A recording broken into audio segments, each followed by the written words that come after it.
3500 mètres. Ils sont tous partants au nombre de 5 dans cette dernière épreuve.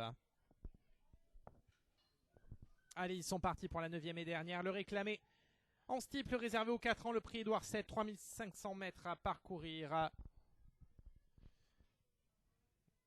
Côte d'Albâtre a pris un top départ et va sauter la première difficulté. Là, il du tournant de la route de Bordeaux en tête. Poplar Square également bien parti, venant à la hanche d'ailleurs de Côte d'Albâtre. La 3e position à l'extérieur pour Head to Win, Kazakh Orange. En dedans pour retrouver plus loin Gum Shop. La dernière position revenant pour l'instant en tout cas à Hoc Noir. Le début de la ligne opposée pour Côte d'Albâtre, le numéro 5 qui a l'avantage. L'As Poplar Square, reconnaissable à sa casaque verte, est en 2e position. La 3e place à l'intérieur pour Gum Shop. 4e position pour Head to Win.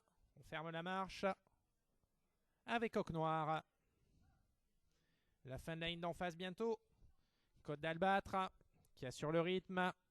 2 longueurs d'avance sur Poplar Square. Lui-même étant séparé de 2 longueurs de Gum Shop. Même si à l'extérieur ça se réduit l'écart avec Head to Win qui vient entre ces chevaux là. Ensuite Hoc Noir.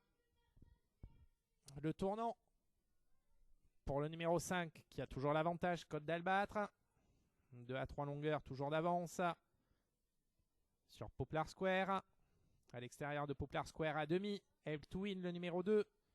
Gum Shop le numéro 4 est en 4e position. Dernière place à 3 ou 4 longueurs des 4 concurrents précités. Hoc Noir. Au début de la ligne des tribunes pour Côte d'Albâtre.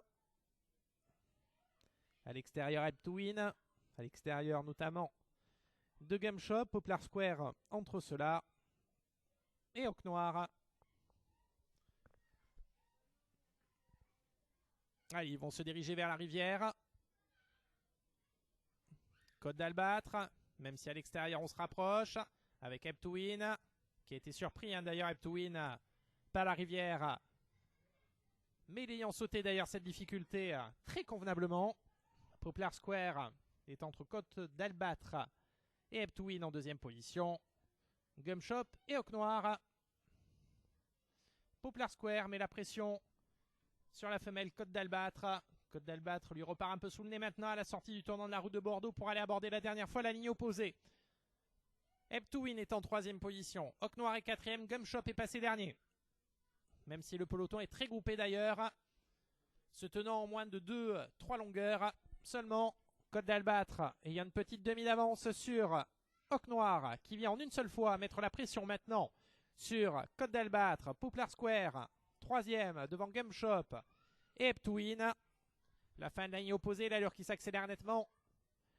Hoc Noir, Côte d'Albâtre, Poplar Square ensemble, 3 chevaux sur la même ligne derrière. À une demi-douzaine de longueurs en 4e position, Gum Shop. Et derrière Gum Shop à 3 longueurs, la casaque orange et noire d'Head to Win. Le tournant final de l'épreuve pour Hoc Noir. Poplar Square qui relaie donc en tête de cette course Côte d'Albâtre. Gum Shop va probablement revenir à la hanche de Côte d'Albâtre. Et derrière, beaucoup plus loin, Head to Win. La sortie du tournant final de l'épreuve. Poplar Square qui a pris le relais maintenant désormais de Hoc Noir qui demande à souffler semble-t-il, ce dont profite Gum Shop qui se donne une morale en passant les chevaux, revenant maintenant en 2e position. L'entrée de la ligne droite.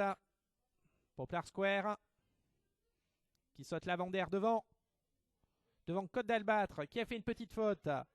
Hoc Noir étant à sa hanche et Gum Shop plus loin. La dernière difficulté en vue pour le joli riz Poplar Square qui saute l'adhère nettement devant ses petits copains. Et il n'y a nul besoin de le solliciter finalement. Du moins pas des masses. Poplar Square, lui et les autres dans cette épreuve, s'imposant de 15 devant Côte d'Albâtre qui est bien reparti d'ailleurs dans le final. Hoc Noir est en 3e et Gum Shop ayant légèrement marqué le pas pour finir.